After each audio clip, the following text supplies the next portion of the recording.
Good afternoon, everyone. I'd like to begin by detailing the historic private-public partnership effort launched by the Trump administration to combat the coronavirus.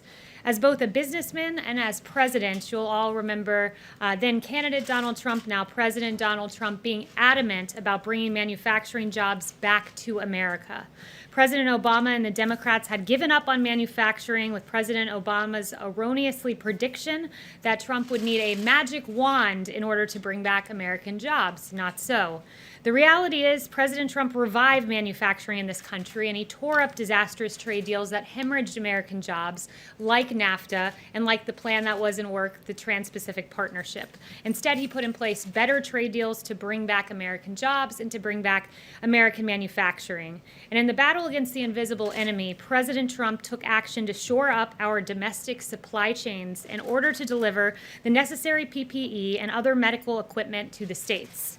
Speaker Pelosi and House Democrats are currently promoting a $3 trillion liberal wish list among a litany of Democrat priorities immaterial to the coronavirus crisis are embedded in this, and one would require the president to appoint a, quote, medical supplies response coordinator who would, quote, serve as the point of contact for the healthcare system, supply chain officials, and the states on medical supplies. I'm happy to report this individual already exists. This bill ignores reality because the medical supplies official is in existence. He's been working on this since March to deliver to date over more than 1 billion, I should say, pieces of PPE to countries and hospitals across the country. Since March 29th, Rear Admiral John Plavchek, Vice Director for Logistics for the Joint Chiefs, has been on the job as the head of FEMA's Supply Chain Stabilization Task Force. This is a historic partnership with the private sector, and under the leadership of President Trump, FEMA directed the greatest mobilization of the private sector since World War II. Rear Admiral Plavchek and FEMA quickly realized the power of the private sector in addressing the coronavirus, recognizing that the 6 largest private sector medical distributors would have the ability to source, procure, manufacture, and deliver as many as 1 billion pieces of PPE in a single week. That is extraordinary volume by our private sector. And at the direction of President Trump, Rear Admiral Plavchek and FEMA were able to harness this power. Every day at 9 a.m., Rear Admiral Plavchek's team huddles with these 6 large private sector medical distributors, and together they review data compiled by Dr. Birx as well as information provided by the CDC to set priorities and ensure sufficient levels of supplies go down not just to the county level, but to the hospital level. After focusing geographically, Rear Admiral Plavchek and his team orients the data to set point-of-care distribution priorities for public hospitals, VA and DoD facilities, private hospitals, nursing homes, acute care clinics, first responders, and labs. In just 2.5 weeks, Rear Admiral Plavchek and his team were able to combine data streams, utilize supply chain visualization tools from DoD, and input data into the cloud. This system is now available to generate reports for governors showing what their state received from the federal government and commercial partners all the way down to the hospital level, as I noted. And thanks to President Trump and his administration, governors now have visibility as to where their supplies are sent and where they're received. And from March 1st through May 10th, this public-private partnership has led to the delivery, and these are extraordinary numbers, of over 113 million N95 respirator masks, nearly 500 million surgical masks, nearly 18 million face shields, and over 12 billion gloves. That is a lot of PPE, and we thank our private sector partners for engaging in this effort with us. Also, I just wanted to note that earlier today, the president held an hour-long call with thousands of Hispanic community, business, and faith leaders across the country. He recognized the many contributions of the Hispanic community to our country and addressed important issues like how to reopen their businesses and build the greatest economy in history again. And finally, before I take questions, I just wanted to note on a separate note that I wanted to acknowledge the passing of Ravi Zacharias, a renowned Christian apologist who left this world yesterday. Our prayers are with Ravi's family during this time. He meant a lot to a lot of people around this administration. And as my father said, Billy Graham was the great evangelist and Ravi Zacharias was the great apologist. And we are all thinking about him and holding him close to our hearts and his family today. And with that, I'll take questions. John.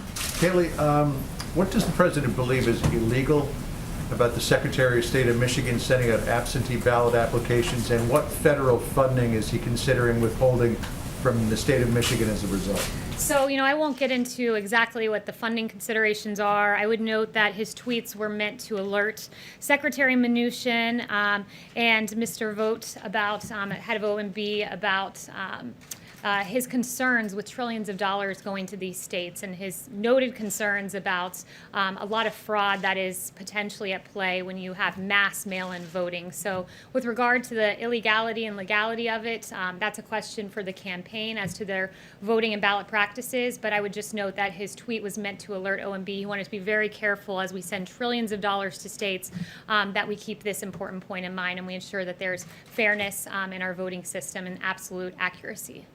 Yes, Kayleigh. But the president himself has voted just 2 months ago by a mail-in ballot. There are several Republican states that are also doing these mail-in applications for ballots. And so I'm confused.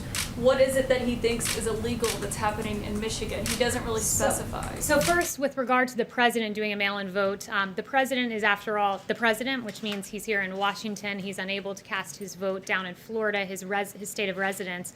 So for him, that's why he had to do a mail-in vote. But he supports mail-in voting for a reason. When you have a reason that you are unable to be present, right now, we're very far from November 3rd.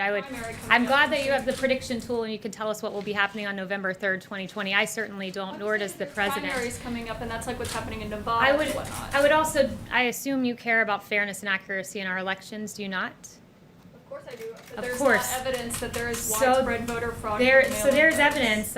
You can go look this up on ProPublica. There was a bipartisan consensus on the fact that mass mail-in voting can lead to fraud. There was a 2005 commission by none other than President Carter, who's not a member of the Republican Party, and also James Baker about this, concluding that these ballots, quote, remain the largest source of potential voter fraud. So this is a concern. The president's right to look at this. We want a free and fair election, and that's his concern. Yes, Zeke?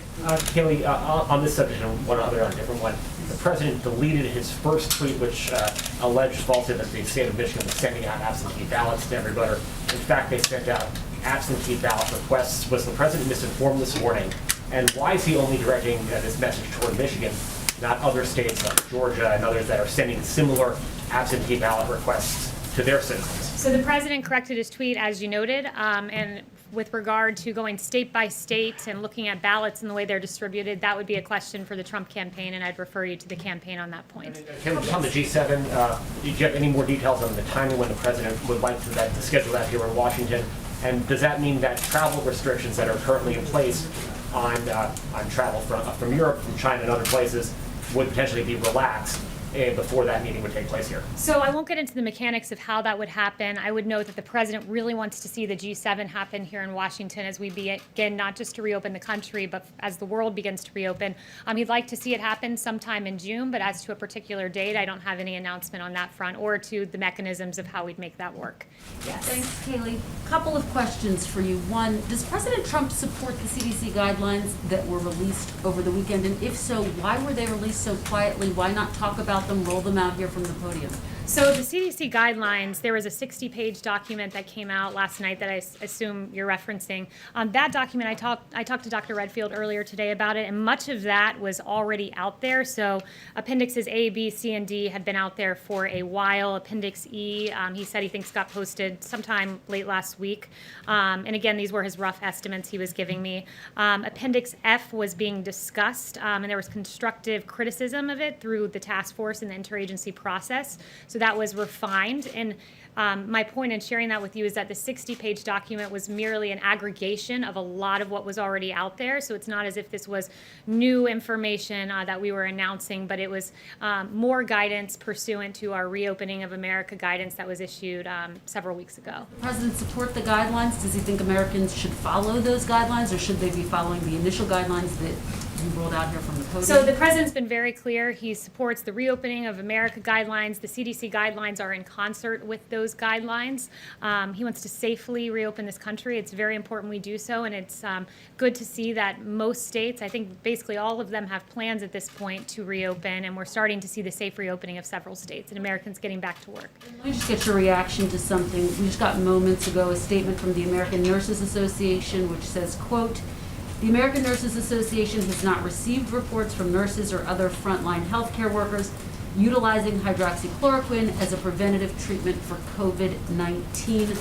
Why does the president continue to say that many or thousands of frontline workers are using it as a prophylactic? Well, there is, at Henry Ford Hospital is doing a study on this now where 3,000 frontline workers will be taking hydroxychloroquine to look at its use as a prophylaxis. I believe there's a few hundred or 190 workers in Tampa General Hospital. So this is being used by some. And one thing I want to note with regard to hydroxychloroquine, because I think it's very important that we're as accurate as we can be with our reporting on this. Hydroxychloroquine has been a drug that has been in use for 65 years for lupus, arthritis, and malaria. It has a very good safety profile, but as with any drug and as with any prescription, it should be given by a doctor to a patient in that context, so no one should be taking this without a prescription from their doctor. But that being said, I've seen a lot of apoplectic coverage of hydroxychloroquine. You had Jimmy Kimmel saying the president's,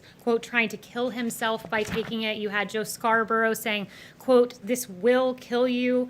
Neil Cavuto saying, what have you got to lose? One thing you have to lose are lives. And you had Chris Cuomo saying the president knows that hydroxychloroquine is not supported by science.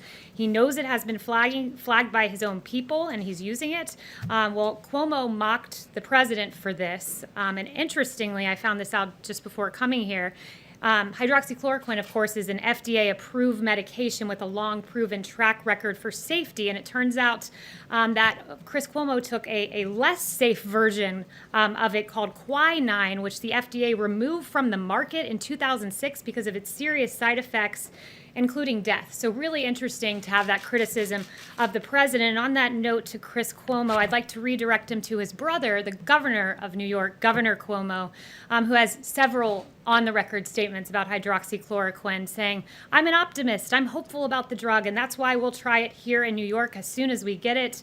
There has been anecdotal evidence that it's promising, that's why we're going ahead, and I have about 8 other quotes from Governor Cuomo, should any of you have interest in that. You just cited are studies, though. They're trials that are in their early phases. Do you have any evidence that thousands of frontline workers are currently using it because they believe it actually will prevent them from getting So COVID-19? the FDA has approved this for off-label use. You know, this president's a big believer in right-to-try legislation. People who are in their last.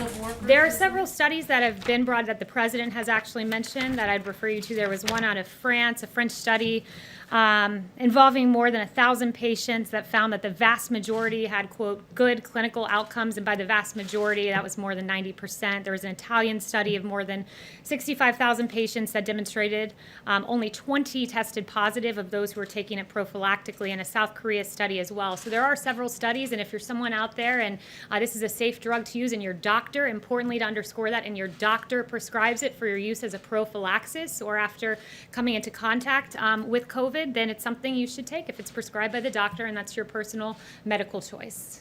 Yes. Kayleigh, Governor DeSantis just suggested that the president may be going down to Florida for the SpaceX NASA launch next week. Is that accurate? So we have no news on scheduling at that front, but if I get news in the future, I will certainly provide that for you.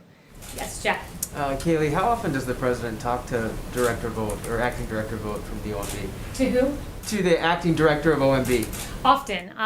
He just was in the Oval Office with the president, so they do speak often. I don't have a readout of the president's schedule, but they do speak regularly. So if he wanted to flag to him his concerns about Michigan, why didn't he just tell him instead of sending a tweet? Because the president believes in unprecedented transparency, and I'm sure you as a journalist are very eager and excited when you learn about the president's decision-making process in real time, whether that's on Twitter or from me here up at the podium. You just said that was the reasoning for him expressing I his didn't say concerns. that was the reasoning, but I'm saying this is a transparent president, and I think that that's something that you should be lauding rather than questioning as to why he decided to tweet this. Yes. Apart from President Macron, do you have any other answers from G7 leaders that they are definitely willing to come here? So I won't get into the president's private conversations and correspondences with world leaders, but we do hope to see this happen. We hope that. How can you characterize the response as being great? Sounds like a good idea, or thinking about it? So I don't have any information about the response from world leaders, but we certainly hope to see this happen. Yes. Yes, thank you. Could you clarify, please, President Trump's comments about saying that it was a good idea, it was good that there were so many positive tests for COVID-19, whereas a lot of people look at that and say that this was actually terrible, that we have actually 1/3 of all the cases in the world. Well, look, I would note this, that the president, what he was saying there is that we are testing. When you have more cases, in order to identify those cases, you have to have tested a high volume of people. So the more you test, the more cases numerically, not necessarily as a percent positive, but numerically, you will see just by volume, sheer volume of your testing. And the president's done an extraordinary job on this front. Washington Post surveyed governor's offices and state health departments and found that at least a dozen states have testing capacity that outstrips the supply of patients. That's a very good job done by our federal government in supporting the states. To cite the governor of New York again, quote, "We have more sites and more testing capacity than we're using." So we're testing a lot, and thus we're finding a number of cases, but as we safely reopen, we do have some encouraging numbers on that front, that we continue to see a week-over-week decline, a 15% decline in deaths in just the last week. April 1st to mid-May, 50% decline in new hospitalization and under 25,000 cases today, so we are seeing progress. Yes. Kayleigh, can you tell us what law specifically the president thinks the Secretary of State in Michigan broke by sending out the applications? And did the Secretary of State in Georgia also break that law by sending out applications for their primary? Again, I'd reference you to the campaign. These are ballot questions, and I'd reference you to the campaign on that. He's the president, That's and my you're former his employer. My spokesperson. current employer is the White House. So But, thank you. yes, but that's not a campaign question. That's the president of the United States saying that It's a campaign state question on broke a ballot law. initiatives that you have and absentee ballots. So I would refer you to the campaign on that front. And I would note to you that many of those ballots that are submitted via mail can be fraudulent. I cited to you the bipartisan study. I can read it again. Maybe you weren't paying attention when I read it the first time, so I'll read it again. President Carter, a Democrat, not a Republican, and James Baker concluded that these ballots remained the largest source of potential voter fraud. So if you cast a ballot via mail and you do so fraudulently, that would be an illegal act, and I'd point you to that. And for further, I'd point you to my former employer, which is the Trump campaign. Is the president concerned Any other about fraud in questions? Georgia? Yes, sir. Yes, thank you, Kayleigh. Two questions, if I may. Firstly, on airports. The TSA is reportedly considering setting up temperature checks at airports. Given the numbers of people who can be asymptomatic or sick without a fever, do you think that's sufficient? And why wasn't more done to have screening at airports sooner, particularly in light of the House oversight investigation that called screening from international hotspots in March limited and stagnant? So the president is working with TSA, he's working with airlines. We want to ensure that our TSA employees are safe, that those who are traveling are safe, and he has had those conversations, and we are keeping people safe at the TSA and the passengers as well. Over 500 TSA employees have become sick, and 6 are dead. So again, do you think this has been enough action and soon enough? We've taken action. We're working with the TSA. We're keeping America's essential workers safe, and we are praying for all of those who have been affected by coronavirus. And then on another front, I wanted to ask about the president's son and business partner, Eric Trump. He recently said of coronavirus that, quote, "The Democrats are trying to milk this," and predicted it will, quote, "magically all of a sudden go away and disappear, and everyone will be able to reopen after the election in November." Do you think Eric Trump's comments are accurate and also appropriate? I think we all hope coronavirus goes away, and I think as we continue to take the president and his family out of context, we should endeavor to quote them accuracy, and I think we should all hope that the coronavirus goes. Was inaccurate? We should all hope that the coronavirus goes away. Yes. Is there a timeline for when UK and European Union citizens and visitors are allowed to come back into the United States, and will all European countries be included, or could it be a case-by-case basis? So we don't have a timeline on that just yet. I can tell you the president's preeminent concern is keeping Americans safe. His travel restrictions have saved lives, as Dr. Fauci and others have noted. So we don't have an announcement as to when we'll be rolling those back, but his priority, his number one concern is America first and the health and well-being of the nation first. Yes. Thanks, Kayleigh. A spokesman for Governor Whitmer said that she isn't planning to meet with the president and wasn't given an invitation tomorrow. I was wondering if there's a reason why that wouldn't meet Governor with Whitmer said in Michigan wasn't extended an invitation to the president's appearance in Michigan tomorrow, and I was wondering if there's a reason why he wasn't going to meet with her like other governors. I don't think there was a particular reason. It didn't come up, but on that note, I would point to Governor Whitmer. It sounds like she's curious about an invitation, but she should be quite happy that thanks to this federal government, FEMA obligated more than $216.2 million to Michigan, $8.6 million N95 respirators, 740,018 surgical masks, 311,571 face shields. I should round these up or we'll be here all day. 760,000 gloves, 700 ventilators. The president has done quite a bit for Michigan, and her concern's an invitation, but she should be thanking the president for all the supplies that he's delivered to her state. Yes. Yes, Kayleigh, the president has made clear that he's concerned about liability issues as companies reopen now. Is the White House engaged with Republican senators about this issue? And would the president sign another bill, another COVID bill, without liability being addressed in that? So I won't lay out the president's conditions or lack thereof for any upcoming legislation. He has mentioned that it's something that needs to be looked at closely, and he is looking at closely, and he is discussing with members of the Hill about that. But he has made clear in terms of a phase 4 that he wants to be slow as we approach a phase 4 and not rush forward with spending trillions more dollars of taxpayer money. We've done a lot so far, and he'll look at doing more in the future, and liability is definitely something that he's concerned about and working on. Yes. It's right back there. Oh, one more on G7. Do you think that it would be appropriate to hold a G7 summit in the U.S. while ordinary citizens are still not allowed to travel freely, for example, from Europe? Yeah, the president wants us to start reopening. Travel restrictions are something that, he wants to make sure American lives are protected before those are lifted. But that being said, I do think it's entirely appropriate, so does the president, to have a G7 here. America's reopening, the world's reopening. And what a show of strength and optimism to have all of the leaders of these countries come together at the White House and pursue business as usual and as we move forward through this pandemic. Is there anyone I haven't gotten to? I guess not. Okay, so we'll do a few more. Yeah, I had a brief answer to your question. So Kayleigh, Susan Rice wrote an op-ed yesterday in the New York Times. It said that President Trump has kowtowed to President Xi, and also has said that called his response to the coronavirus deadly, classified as a deadly mishandling. What's the White House's response to that? So you said that came from Susan Rice, was it?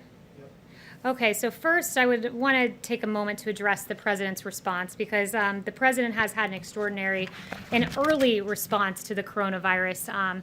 I would note, Dr. Birx, the early work of President Trump, both with travel restrictions and quarantine, has bought us the time and space necessary to have this task force be very effective. Dr. Fauci saying that the president's response has been impressive. He can't imagine under any circumstance that anyone could be doing anything more. I can go through the actions. There's a detailed timeline out there. January 6th, Wuhan issuing a travel notice issued on Wuhan when there were 0 cases in the United States. The 17th, 0 reported U.S. cases, and there were public health entry screenings at major U.S. airports. Of course, the infamous travel restrictions that were called xenophobic by Democrats on January 31st. A lot of action in February on developing a test and making sure we were moving forward as speedily as possible. On that, keep in mind, in late February, Pelosi was saying, come to Chinatown, it's very safe, but the president had already taken very early action. And I know you brought up Susan Rice in that context, but I'm going to bring her up in another context that's equally as newsworthy, and that is the email that was declassified from Susan Rice on Inauguration Day, which is so peculiar. It set the scene. It's Inauguration Day. You're moving out of the White House. This is the most powerful building on planet Earth. Susan Rice is moving out, reflecting on her time here, and what is she doing? She's not packing her boxes. She's not being nostalgic about her time in the White House. What she's doing is writing an email where 3 times she writes that President Obama emphasized to conduct the investigation into Michael Flynn by the book, by the book, by the book. She writes it 3 times. As Shakespeare said, thou doth protest too much, Susan Rice. He didn't have the Susan Rice part in there, but I'll add that in. 2, she was asked specifically about the unmasking of Michael Flynn after she discussed it on January 5th in the Oval Office with Obama, after she wrote this email to herself on Inauguration Day. She was asked by good journalist, Judy Woodruff, about this email, and about the unmasking of Michael Flynn, not the email, but the unmasking. She was asked specifically about Nunes's claim specifically. So let me clarify, it was Nunes's claim. And she said, I know nothing about this, so it was a lie. And then Susan Rice, since no one brought it up to me, I will bring it up to you. Her attorney said that this was the first opportunity 3 weeks after this Oval Office meeting that she had to write this email memorializing her Oval Office meeting with Barack Obama discussing Michael Flynn. It was her first opportunity, she said. Interesting, because she had an opportunity in those 3 weeks on January 10th to do a passing of the baton event with none other than Michael Flynn, where she praised him, wished him success, and talked about the great transition into the White House. And then on January 12th, she was able to participate in a story that published on that date in the lifestyle section of the Washington Post. So she never had time to write this email until Inauguration Day as she's rushing out the door, when in fact she had an opportunity to do all of those things. I'll leave that with you. Thank you for bringing up Susan Rice, not in the context that I wished, but for allowing me to share that with you.